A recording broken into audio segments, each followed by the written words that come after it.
My name is Jessica Broussard. I own Paint and Fire, which is a paint your own pottery studio in town on 2710 Hodges Street. We just switched from Alamo Street. Got to get it straight. So 2710 Hodges. I was an art teacher for 10 years and I love kids. I have one of my own. However, kids can also be a handful. So I made the decision about 3 years ago to transition from teaching other people's kids in a classroom to teaching them in my store. So I decided to open after 10 years of just doing festivals because I've done all the ones in Lake Charles to work for me, and it's been a fun journey. I have one notebook full of lessons learned and it's only year one. So yeah, but I enjoy it. It's fun. I'm Juanita Cox. I own and operate Lake Area Laser Lab. I started my business in July. My biggest goal is to be the small business to help and support other small businesses with their promotional products for different events, including some of our local nonprofits for events that they put on. I decided to go into business for myself as a self-investment. Just thought that it was a good decision, and so far it's working out for me, so I can't complain. Did anybody bring in any kind of product or have you engrave, or does it have to be something that like you order from a particular company or? So right now I do engrave things that are brought to me. Of course, I do look at each individual thing or item. If it's some sort of an heirloom, I will respectively pass on it, because those things are sentimental and irreplaceable. But yeah, so I do have people that reach out to me and ask me to do things with, like a Stanley cup that they already own, or, they want to put their grandmother's recipe on their grandmother's cutting board, or, stuff like that. But yeah, as of right now, I do have a, bring to me option. Because I'm just small starting out. I don't have a lot of overhead currently, but eventually I would like to be able to have that where they walk in, tell me what they need, and I have it already in stock for them. I brought in like a recipe card with my grandmother's handwriting. Could you take that and put it on there? Mm-hmm. That's pretty cool. And we've kind of been bouncing back and forth together and working and collaborating a lot together with certain things because she wants to expand her business. So some of the things that I offer can allow her to expand her business. So we kind of bounce ideas off of one another and build each other up and send business the respective way. Yeah. So how are you planning on expanding your business? So right now I'm able to bring in, like this season alone, we did 1,370 ceramic pieces with one kiln. So that's not gonna work for another season. So I need to get a second, maybe even a third one. But also whenever I do kids camps and stuff and different events, I don't use anything that's from Walmart or Hobby Lobby, no offense, but they're not local. So when I needed ornaments, I called Juanita and I said, hey, I need some ornaments for Halloween. I need some bags to put their stuff in. So she was able to engrave some canvas bags for the kids that came through to put all their artwork in and stuff. And then we did layered ornaments, which you did with, I ended up not doing my camp, but we ended up doing Village of Imperial Point, ended up using them, and their residents were able to do layered ornaments. So they were stockings and different things to where she was able to engrave the different layers. So we're working with that. And then just also same concept to her of just working with other businesses. So I've paired with several in town and I want to do more of that and getting out and going to other places. Like we just did Gabrielle, Board by Gabrielle, Bayou Boards. So we went and did classes there because she has the bar and people can purchase and support her that way, and she provides the food. So it's finding other established businesses that we both can work from. Like I'm looking into doing a coffee place now. So that way I can pair with somebody there where they can do flights of coffee and then we can paint the item that goes along with that. We've done like Deb's Indulgent Apples. She did gourmet apples and they were divine. So we did stuff like that where we painted a tray that had divot in it where you can put your sauce in the apples, and then she brought the apples for us to taste. So we both got a mesh of, we've done Cinco de Mayo with Lake Street Liquor. So just doing more of that and kind of expanding, because now I have 2 party rooms instead of 1. So I could simultaneously have 2 parties going on at the same time. So for Mardi Gras, we're about to offer 2 crews at the same time. So, because we do pants painting and platters. So those have been really big. So I'll have one in the front and one in the back. So kind of getting an employee or 2 doing that stuff. So. When you're talking about face painting, you said face painting, right? No, pant painting, jeans. Oh, pant painting. Yeah, jeans. That's okay. You're good. No, the jeans. We did a lot of overalls and stuff last year. So this year we're doing different things with that, but also a small and a large platter. So kind of being out in the community for the past year, I've seen what people want and what they don't want. So I'm kind of building based off them and expanding that way.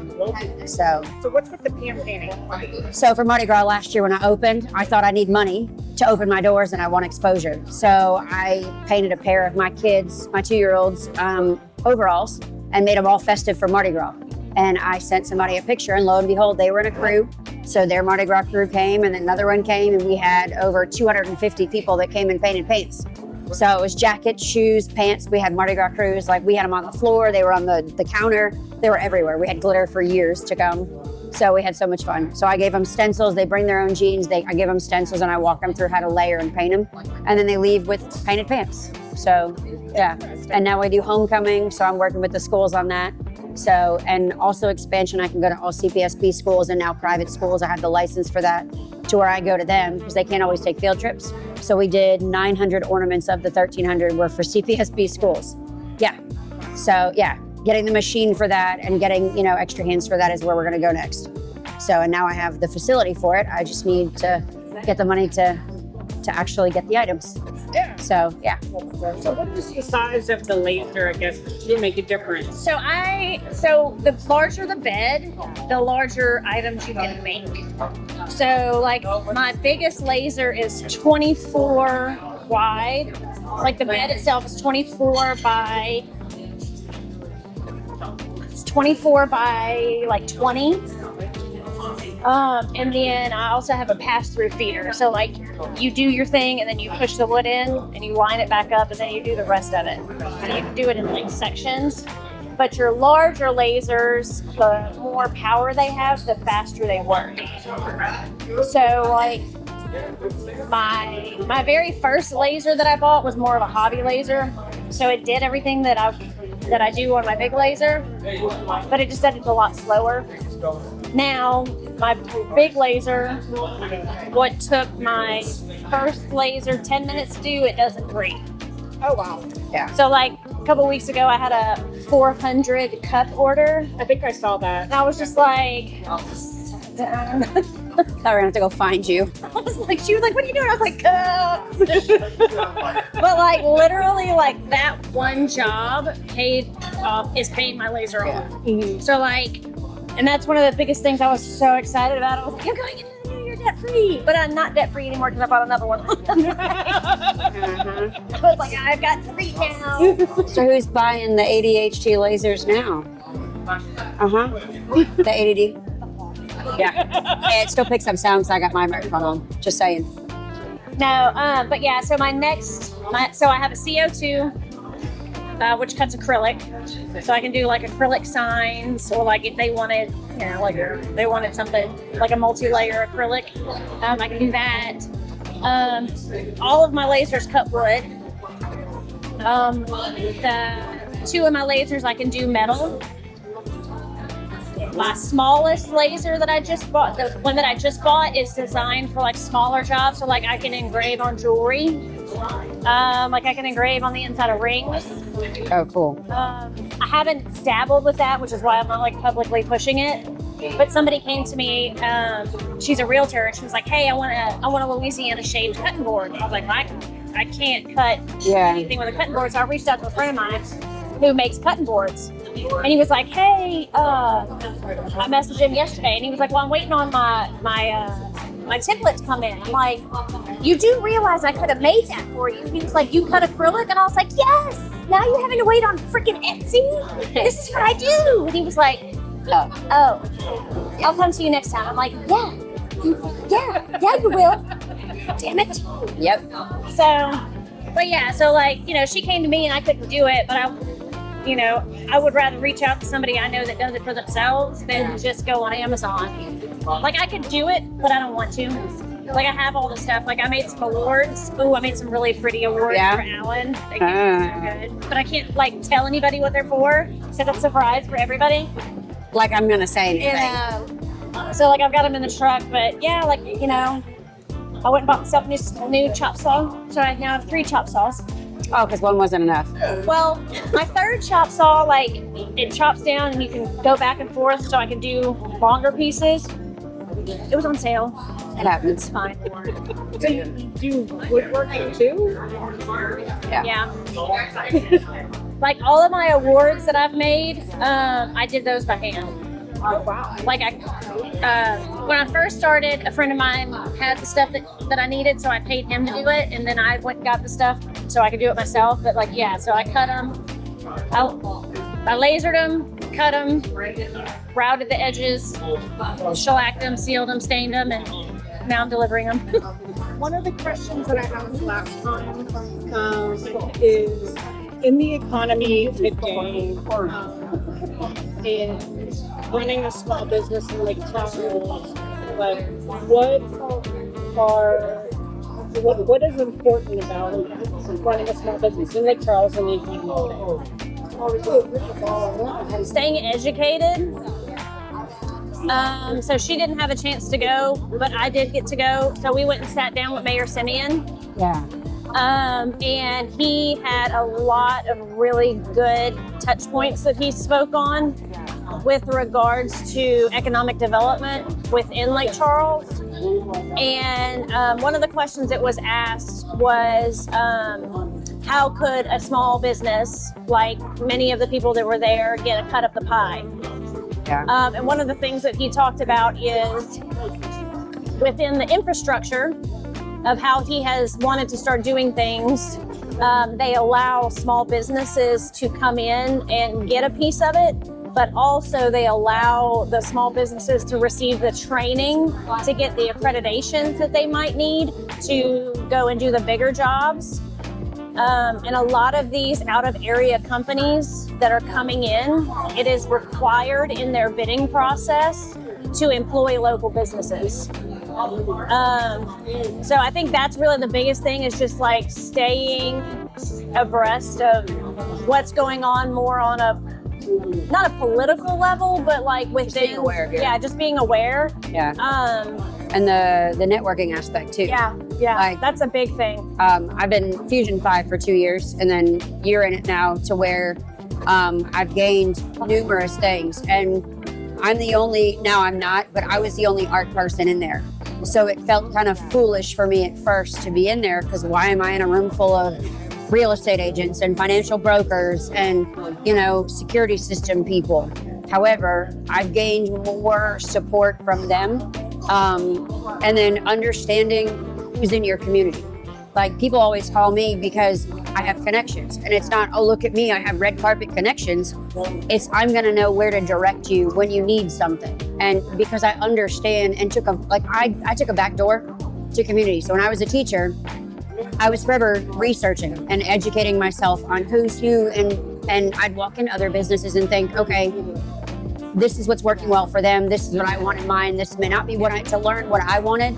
And going in and visiting and being, you know, and I was a bartender in the community for a long time, to where that kind of helped. I learned people and did event planning and stuff. And so now I can look back on those things and I know who to call. So it's, you never know who's going to walk through your room, but it's treating them all the same. Because you and I having a conversation, I don't know who you are. Like I was talking about the angry customer. I don't want to aggravate them more to rectify a situation, because I have no idea who they are. I don't want to stoop to their level. You don't want to engage because you don't know who they are. They can make or destroy you. And both of us have that foundation. We were talking about it with pairing with the local businesses, because that's kind of my motto of going with Lake Street Liquor. Yeah, I could have gone to, you know, Hocus Pocus, not Hocus Pocus, I'm sorry. I could have gone to, you know, big chain Walmart, Albertsons to buy my liquor, but I didn't. I knew what I needed, but why not ask Ashley over there? Bring her in to bartend for me, then it showcases, you know, things like that. And now, like Bayou Boards, anytime I need something, we all have something different. I mean, I'm working with a floral shop, so you never know who you're gonna, and it's understanding who can make or break. Because like you and I went to Louisiana Food and Wine. I never would have done that, but I got that opportunity, and now I have 3 different people that have talked to me since then. I saw you there, Now what can we do together? You know, so, and it was just a room full of people that I'd never seen, but now I know them. So that I think is the most important. And I find myself having that conversation with people. You never know who you came across, because, you know, I had 67 people at my original ribbon cutting. I'd only been in Fusion 5 a little while, and 48 of them were Fusion 5 members. So, which is great. You know, I didn't go the Chamber of Commerce route because I wasn't ready yet. And so I went that route and brought them in, and it was great, because now they're like, okay, what are we doing next? What do you have going on next? They're curious. So, and everybody always has something for somebody, even if you don't think, because I'm working with a security company, painting stuff for them, you know? So it's same thing, educating and understanding who's around you and working together, because small businesses don't survive on their own. It's impossible, because I know I've felt super overwhelmed of the taxes and all the licenses, and we were just talking about the property tax and all that stuff. You get lost. So if you don't utilize other people, like Seed Center is another one. Yeah. We were talking about Dean Day and his team at Seed Center. Like, I'm in a year-long peer-to-peer roundtable class that has educated me every month. I go for 4 hours, and I'm amongst other business owners, and we pose a problem, we vote on it, we discuss it, but we don't give the answer to the problem. We have to self-discover it, utilizing each other. And there's a facilitator. So it's incredible to see how people got themselves in the potential bind they might be in and bring themselves out of it as well. So, and then you learn stuff, because I'll pass on them, and then by the end, I'm not passing. Because even though I have a completely different field that I'm in, I now have something relevant, and it's neat. And it's taught me a lot of how to rein myself in and organize things differently. If you had any advice for people that want to start their own business, what advice would you give them? Don't be scared or intimidated to ask questions. Even if it's to somebody within the same scope of what you're doing. I mean, prime example, you know, I started my business in July. You know, sitting on Facebook one night scrolling, and I see a friend of mine started her own. And of course, like, inside, I'm just like, you know, that's my carpet, like, get off my lawn, you know. But, you know, like, send her a message and we're having a great conversation. Well, literally that next week, my laser went down and I had orders I needed. And I was like, can I please come use your machine? And she was like, yeah, come on. Like, Yep. So I sat with her and, you know, taught her a bunch of stuff. And, you know, and part of being a small business owner is being open to being a mentor. You know, like, you can't gatekeep things. You can't inhibit other people's growth, because when you're stuck on that mindset, you inhibit your own growth. So you have to, you know that when you feel that you know everything, that means you know nothing at all. And that's the biggest downfall, is ego. So if you know that you can teach somebody something, that's fantastic. But as far as like getting out there, I mean, just really, you got to push yourself outside that box. You got to get in those uncomfortable situations, and you have to ask those hard questions, and you have to say, like, you know, because everybody has a dream, and you lay it down on paper and it's great. And then, you know, that dream may not work right now. Yeah. Because it's something that you need to push out. But there's so many other little steps that might be between your moment now and that moment of greatness, where you can learn a little bit from everybody. Like, I've learned a lot from her, you know, and like, she and I only became business related recently, but I've known her longer. Yeah, mine was a basement idea, you know, personally, and I was a teacher, and I thought, you know. So where did your business has a little bit of, like, a little piece of my heart. Yeah. I don't know if you saw my little post. No. Okay. No. So basically it was saying that because, like, my mom would go paint ceramic stuff when I was a kid. So that's how I ended up with, you know, the little lighted Christmas tree. Yep. And raccoon lamps. Yep. And some other stuff. So how did you, like, and this was like back in the 70s. Yeah. And I know that you're not even that old, like, so, like, You look amazing. Thanks. like, I guess, learn about like this bisqueware stuff, or how did you like? Okay. What did you do? So I'm a very nerdy individual, and I have to know things. I'm going to be the one that walks across the stage at 95 with another degree just because I can say I did it.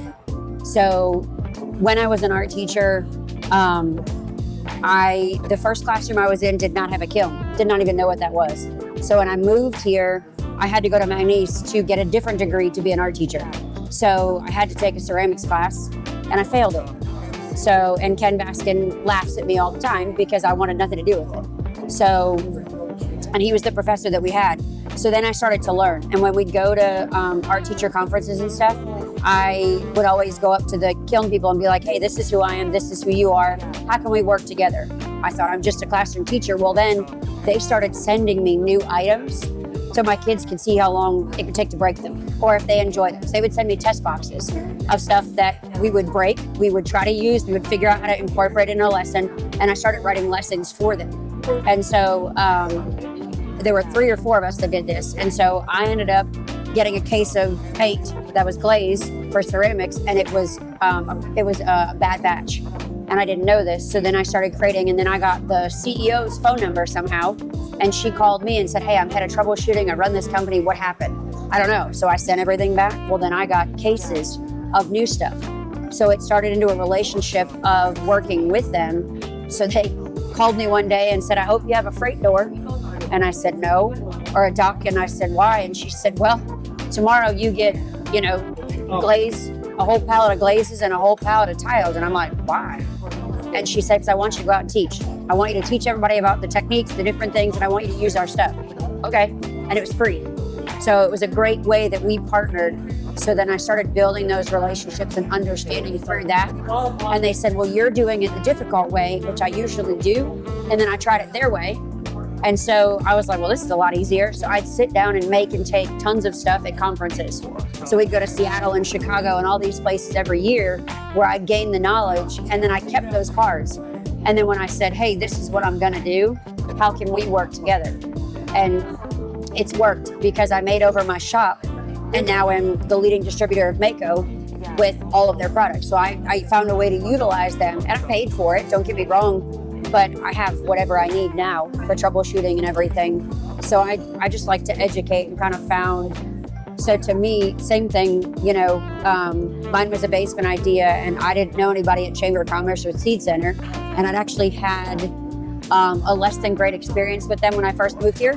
But I also wasn't in the headspace for it. And that's okay. And I had to learn that because my husband kept saying, you can do this. And I'm like, you say that, but your bank account and mine are different. Like, I don't know about this. And I'm not one to take out a loan. I still have not yet. I'm not one to do that. If I can't do it with my own money, then it's not my time.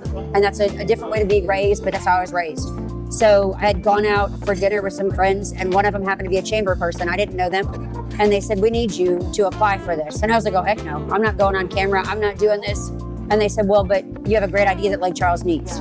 So I ended up entering the business pitch competition and came in 3rd. And there was the little money I needed. So, and then that turned people's heads because the guy afterward came to me and said, you didn't think about this yesterday. And I said, no, I did not. And he said, your book, you and yourself in my office on Monday morning. He said, I got you.